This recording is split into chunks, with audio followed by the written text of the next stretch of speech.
बस में करने की दृष्टि से साधना करते करते आज 670 दिन हो गए। तारीख 7 सितंबर सन 2023, दिन बृहस्पतिवार, प्रातः काल का समय।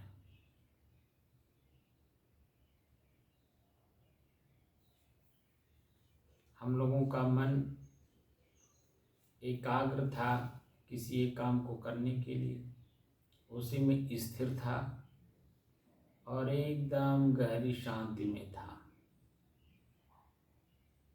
इस अवस्था में पहुंचने के बाद ना कान से कुछ सुनने का मन करता है, ना आँख से कुछ देखने का मन करता है, ना ही चलने का मन करता है।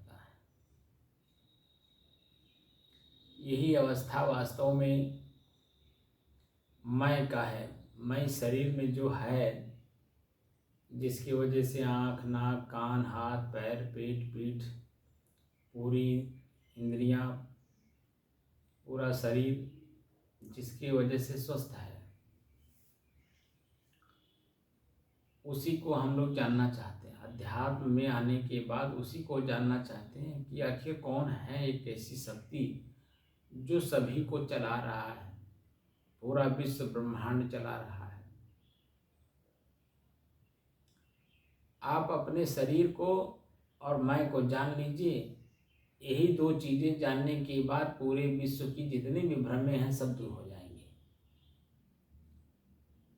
लेकिन हम अपने आप तक अपने आप को ले नहीं जा रहे हैं, इसीलिए मन जो है हमें बाहर भ्रमित किए हुए है और उसी वजह से हम लोग नए नए प्रश्न अपने आप से करते हैं। आखिर ये कौन चला रहा है, कैसे चला रहा है, कौन से सिस्टम से चला रहा है, कौन सी ऐसी तीव्र शक्ति उसके अंदर में है कि हर जगह उपलब्ध है। तमाम तरह के मन में शंकाएं पैदा करता है। ये हमारा मन ही है, क्योंकि अपने आप को मारना नहीं चाहता और इस शरीर में जो मैं है, जिसकी वजह से मन भी है, चित्त भी है, बुद्धि भी और अहंकार भी है, क्रियाएं भी हो रही हैं, उसको जानना नहीं चाहता। तो मन की चंचलता, मरने का मतलब मन की चंचलता खत्म हुए बिना आप बाहरी कुछ कार्य नहीं कर पाएंगे तो आंतरिक कैसे कर पाएंगे। किसी एक काम को लगातार करने के लिए मन का एकाग्र होना अति आवश्यक है, भले वो कोई भी काम हो बाहरी। गलत तो नहीं कह रहा हूँ? ठीक सर, नहीं तो बंद करिए।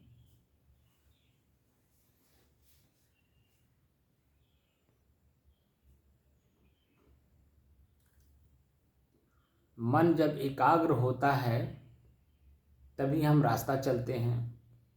मन एकाग्र होता है तभी हम कोई काम करते हैं, चाहे वो भोजन बनाना हो, चाहे कपड़ा धोना हो, चाहे झाड़ू लगाना हो, चाहे पढ़ाई करना हो, चाहे किसी से मिलना हो, बातचीत करना हो, कोई समस्या का समाधान ढूंढना हो, या मित्रों के साथ बैठ करके गप सड़ाके भी लगाना हो, हंसी मजाक भी करना हो। कोई भी काम अगर आप कर रहे हैं, अगर मन एकाग्र उसी काम पे नहीं है तो उसके एवज में जो प्राप्त होने वाला सुख और दुख है, आनंद की अनुभूति और पीड़ा है, वो कैसे समझ में आएगा? क्योंकि मन एकाग्र है ही नहीं, वह उस जगह है ही नहीं। यानी उसी काम को लगातार करने की जो क्षमता है वह काम नहीं कर रहा है। तो चंचल मन क्या करेगा? चंचल मन कर अधम काम, कहाँ ही कबीर भजु राम नाम। प्रकृति में चंचलता है, आप देख रहे हैं, कुछ का कुछ क्षण में हो जा रहा है। एक सेकंड भी नहीं लगता है, ऐसे महसूस होता है क्या जादू हो गया।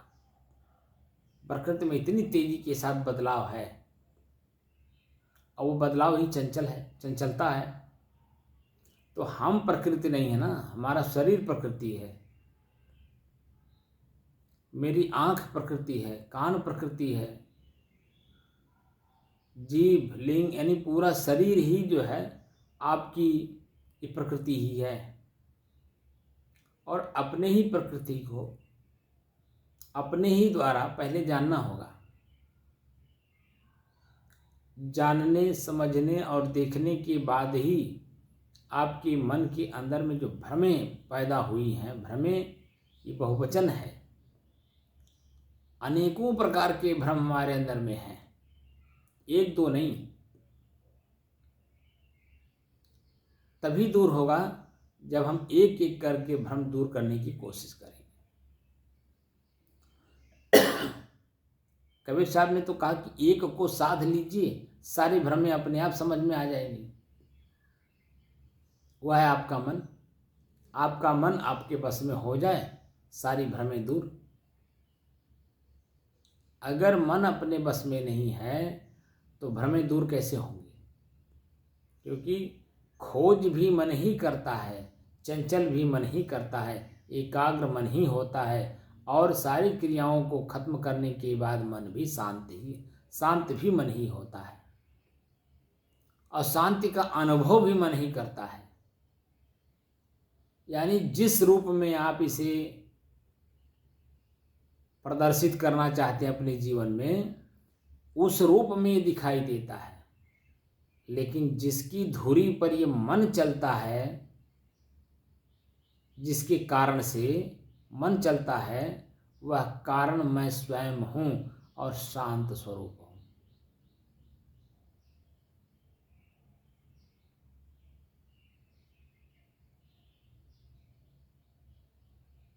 जैसे बिस्तर पर लेटा है बच्चा, खेल रहा है, देखने में खूबसूरत लग रहा है, नन्हा बच्चा, 2-4 दिन का, 10 दिन का हो, महीना दिन का हो, बच्चा दिखाई दे रहा है, खूबसूरती उसकी दिखाई दे रही है, बिस्तर भी उसके अच्छे साफ सुथरे दिखाई दे रहे हैं, वह भी एकदम बिल्कुल नहा धो करके, टीका चंदन लगा करके, तेल बुकवा लगा करके खेल रहा है, दूध पिया हुआ है। बच्चा दिखाई देगा, लेकिन बच्चे के पीछे माँ उसके सारे कार्य को कर रही है, माँ थोड़ी दिखाई देती है। माँ दिखती है क्या? नहीं। क्यों रहा मतलब? जी सही। सब बच्चा जो बिस्तर पर दिख रहा खेलते हुए, जी, क्या उसने अपने कार्य स्वयं किया है? नहीं।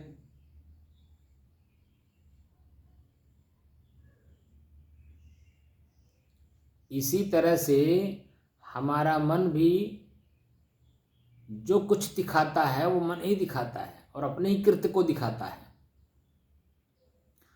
लेकिन उसके पीछे कौन है, किसकी धुरी पर वो चल रहा है, ये दिखाई कहाँ देता है? जी। नहीं दिखता है ना। आखिर पूरा विश्व उसी धुरी को जानना चाहता है कि जिस धुरी पे ये संसार चल रहा है। एक होता क्रिया, एक होती है प्रतिक्रिया, एक होती है ध्वनि, एक होती है प्रतिध्वनि। जिसे मन में प्रश्न हुआ कि सृष्टि कौन चला रहा है, तो सृष्टि क्रिया हो गई।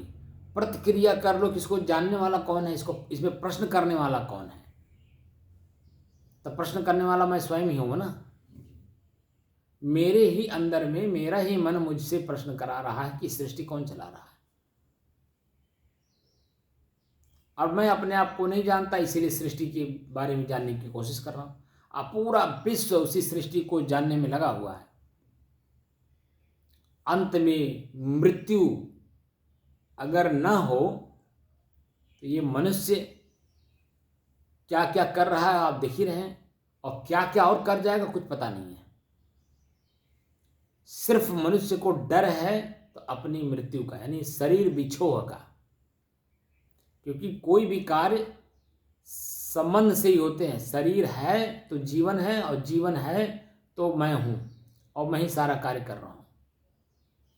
तो शरीर का विछोह जब होता है, उस समय में जो भय होता है, पीड़ा होती है, पीछे के किए हुए सारे कार्य में जब पश्चाताप होता है, और अपने ऊपर ही अपनी ही आत्मग्लानि होती है, अपने ही कृत्य पर अपनी ही घृणा होती है, तब मन सिर्फ पश्चाताप और दुख को लेकर के शरीर छोड़ता है, क्योंकि शरीर तो ही रह जाएगा। इसलिए बुद्धिमान वह है, असली बुद्धिमान वह है जो मैं कौन हूं का परिचय प्राप्त करता है। सृष्टि तो अपने आप में चल ही रही है, तो प्रकृति है ही है, वो तो चंचल है। एक सेकंड भी पृथ्वी में कहीं स्थिरता नहीं है, एक सेकंड के लिए भी।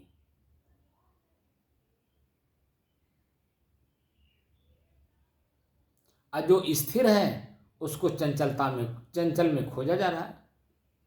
चंचल होकर चंचलता में ही सारी चीज को स्थिर करके खोजा जा रहा है, जो कि कभी स्थिर होने वाला नहीं है, क्योंकि खोजने वाला भी मन ही है, मन भी चंचल है। स्थिर है क्या? नहीं, मन को इतना चंचल कौन होगा।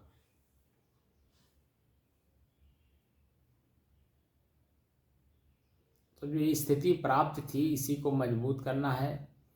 इसी के बारे में ही हमने अध्यात्म का प्रश्न लिखा है। 5 प्रश्न परसों हो गए थे उत्तर, और 5 प्रश्न कल हो। जी। आज 5 प्रश्नों के उत्तर आज आप लोग जान लीजिए।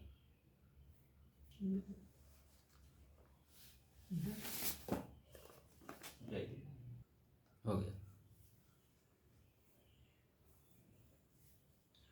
10 प्रश्न तक तो कल हो गया था। जी।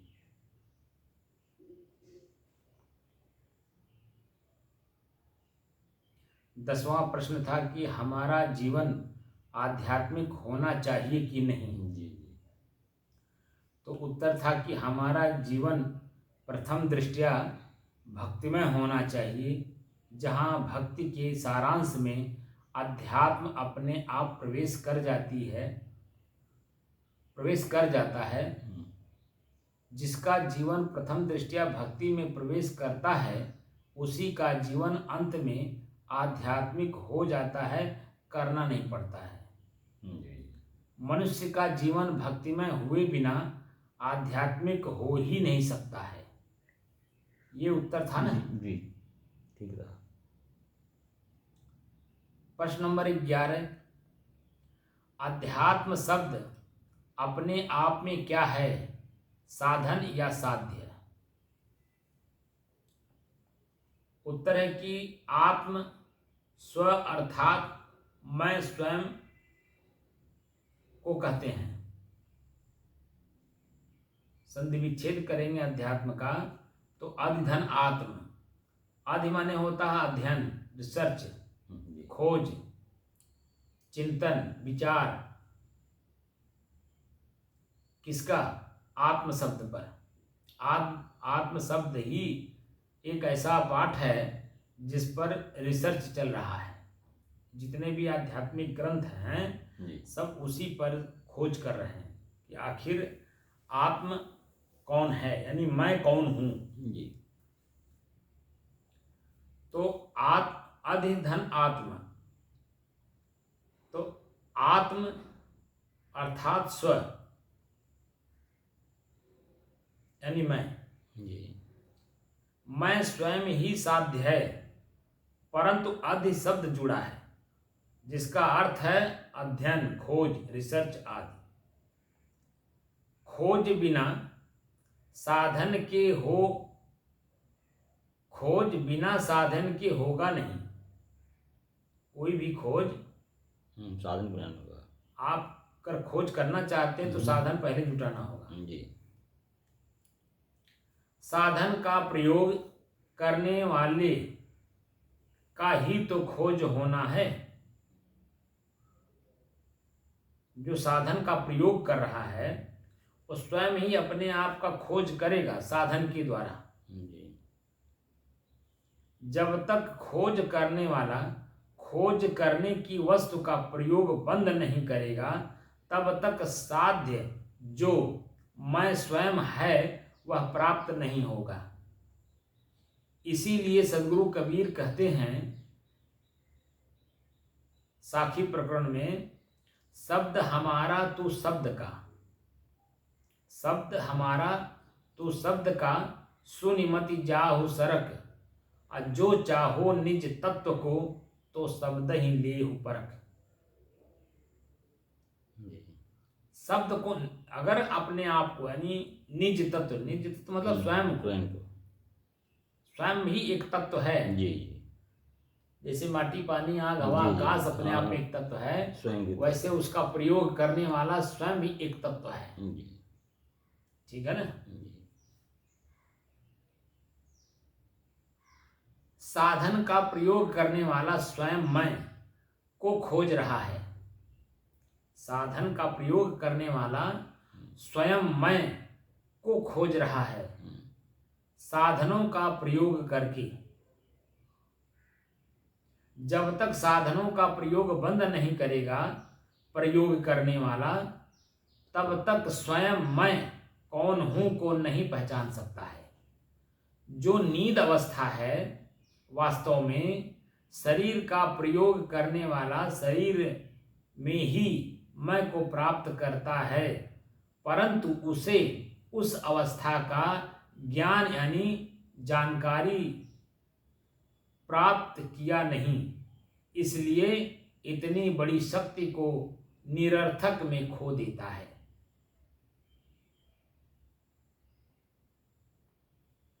तो अध्यात्म शब्द अपने आप में साधन भी है और साध्य भी है। ठीक है ना जी। जब संधि विच्छेद करेंगे तो वो शब्द बनेगा अपने आप में। अध्य मतलब, अधि मतलब होता है अध्ययन, रिसर्च, खोज, यानी वो साधन के द्वारा होगा। और आत्म शब्द है तो स्वयं का खोज स्वयं के द्वारा करना है, तो साधन को भी बंद करना होगा, तो पहुंचेगा, तभी पहुंचेंगे। ठीक है ना। प्रश्न नंबर 12, मनुष्य का जीवन कितने हिस्सों में बटा है? उत्तर है कि 2 हिस्सों में बटा है मनुष्य का जीवन, व्यवहार व अध्यात्म। शरीर और मैं, प्रकृति और पुरुष, जड़ और चेतन, क्षेत्र और क्षेत्रज्ञ। शरीर जड़ है और मैं कहने वाला चेतन, शांत स्वरूप। और उसी शांत स्वरूप को हम स्वयं में जानना चाहते हैं, लेकिन पर भी तो साहब, पर अलग है। पर की यहाँ जरूरत नहीं है, वो अलग चीज है। पर का मतलब होता है कि जो वर्तमान में दिख रहा हो, अपर का मतलब जो वर्तमान में न दिखता हो। तो है वो भी, जैसे प्रकृति पुरुष है वैसे पर अपर भी है।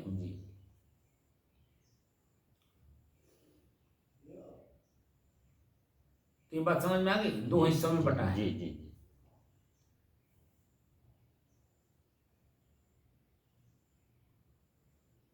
प्रश्न नंबर 13, अध्यात्म मनुष्य के लिए महत्वपूर्ण है या नहीं? अध्यात्म मनुष्य मात्र के लिए महत्वपूर्ण है या नहीं?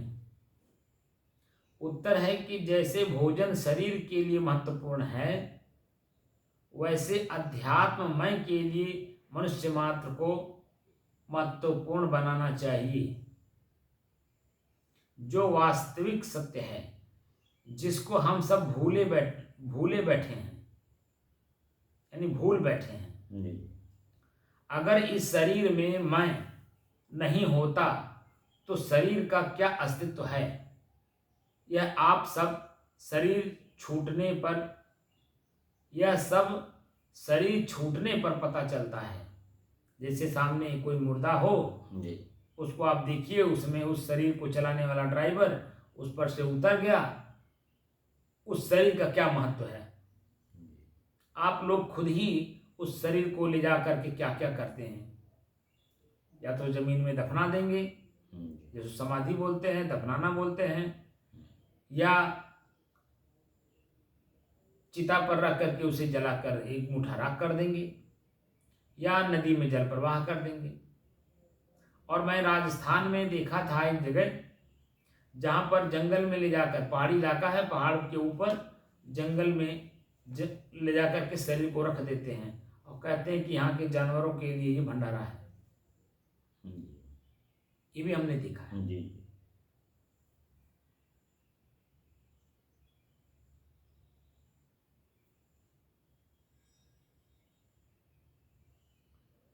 प्रश्न नंबर 14,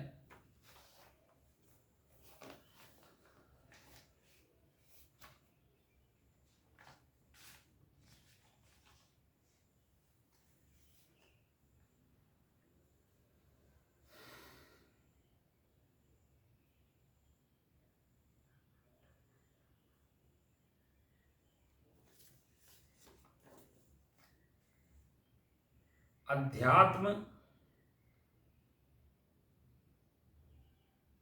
मनुष्य के लिए कितना महत्वपूर्ण है? कृपया उदाहरण देकर समझाने का कष्ट करें जिसे समझ में आ गया हो कि अध्यात्म कितना महत्वपूर्ण है।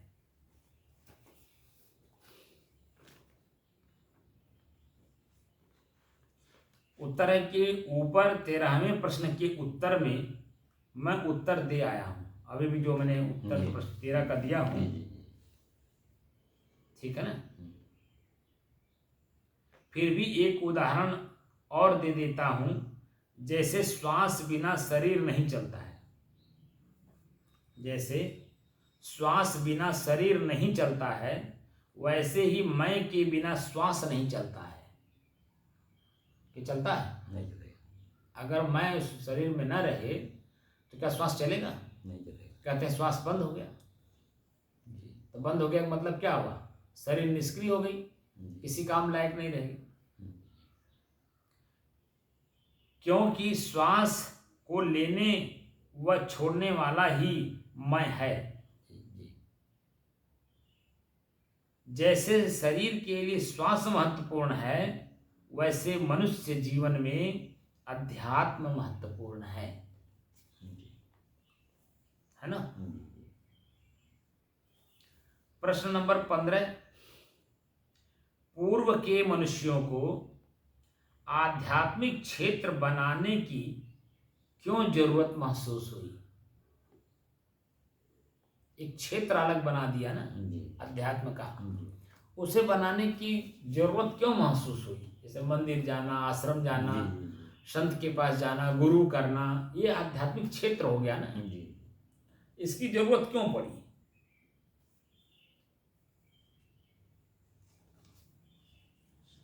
इसलिए जैसे अलग अलग क्षेत्र है, किसानी एक क्षेत्र है, बिजनेस करना एक क्षेत्र है, नौकरी करना एक क्षेत्र है, शरीर निर्वाह के लिए।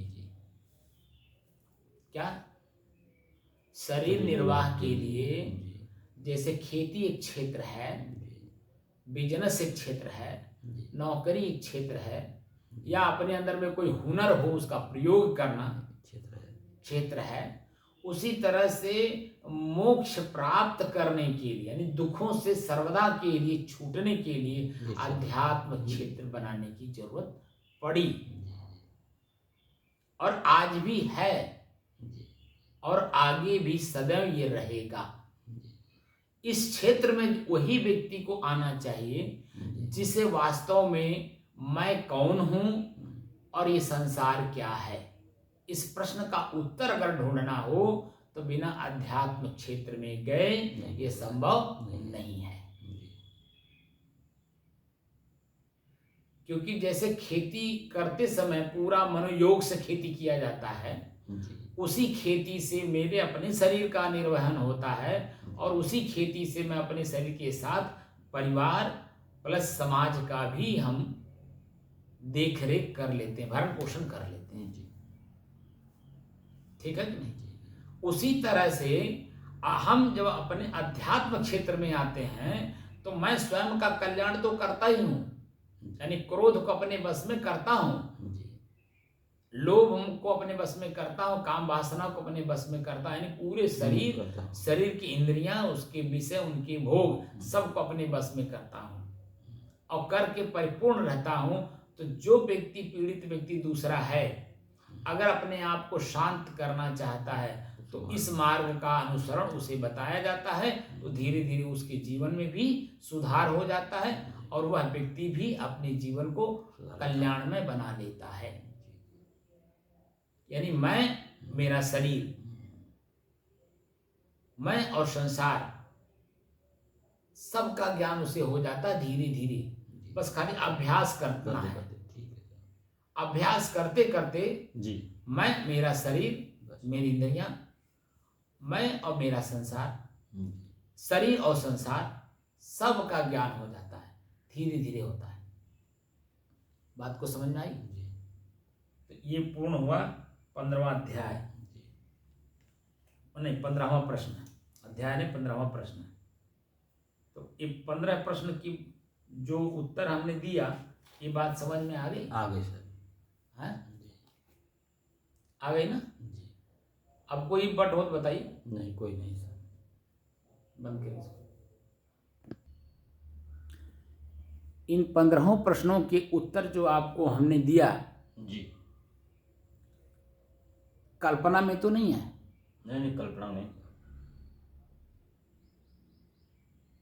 नहीं, ऐसा ना हो कि हमारे मन के क्रियाओं से अलग लगता हो कि कल्पना में बोल रहे हैं, क्या बोल रहे हैं, क्यों बोल रहे हैं। नहीं, कल्पना में नहीं बोल रहे हैं साहब, सही बोल रहे हैं। वो दिखाई दे रहा है कि नहीं? जी दिखाई दे रहा है, प्रैक्टिकली में भी दिखाई दे रहा है। स्पष्ट है ना? जी स्पष्ट है, पूर्ण स्पष्ट है। क्योंकि जब तक हम अध्यात्म क्षेत्र में ABCD नहीं पढ़ेंगे, तब तक अध्यात्म का जो भक्ति में, अध्यात्म में नहीं भक्ति में, भक्ति में जब तक हम भगवान शंकर जी का पूजा नहीं करेंगे, हनुमान जी का व्रत नहीं रहेंगे, हनुमान चालीसा नहीं पढ़ेंगे, ठीक है, कुछ भजन गाएंगे, संतों के पास बैठेंगे नहीं, भक्तों के पास बैठेंगे नहीं, नदी में जा कर के स्नान करेंगे नहीं, ठीक है, तो हमको आध्यात्म का पूर्णता का ज्ञान कैसे होगा? क्योंकि भक्ति की पूर्णता बहुत जरूरी है, तभी वहीं भक्ति में ही रहते रहते अध्यात्म अपने आप मैं क्या कर रहा हूँ, मैं यह क्या किया, क्या कर रहा हूँ, और इसका आगे परिणाम क्या होगा, और इसका परिणाम कितना स्थिर होगा, कितना चंचल होगा, क्या ये स्थिर है हमेशा के लिए? मैं गंगा जी में नहा लिया, लोग कहते हैं कि पाप कट गया, तो क्या मेरा पाप कट गया? ये प्रश्न स्वयं होता है। मेरे अंदर में क्रोध था, मेरे अंदर में सुरती, बीड़ी, गांजा, भांग था, दारू था, मारपीट था, गाली गलौज था, तकिया कलाम था, क्या इसमें से कुछ छूटा? इस स्वयं से प्रश्न किया जाता है। तो पता चला कि नहीं, तो खाली शरीर को धो दिए। जैसे कोई अटैची हो या पेटी हो या बक्सा हो, ठीक है, पहले बक्सा चलता था लोहे का, ठीक है, अब तो अटैची और पेटी अटैची आ गई, बैग आ गया, सारे गंदे कपड़े उसी में रख दीजिए और ताला लगा दीजिए अटैची में, और ऊपर से आप धोइए तो क्या कपड़ा साफ होगा? नहीं साफ होगा, वो तो खाली पेटी साफ होगा, यानी अटैची साफ हो रहा है, न कि कपड़े साफ हो रहे हैं। अगर कपड़े साफ करने हैं तो अटैची में जो ताला लगा है पहले उसको खोलिए, फिर अटैची को खोलिए, फिर एक कपड़े निकाल करके साबुन लगा करके धोइए, चाहे उसे सर्फ में भिगो करके और चाहे एक करके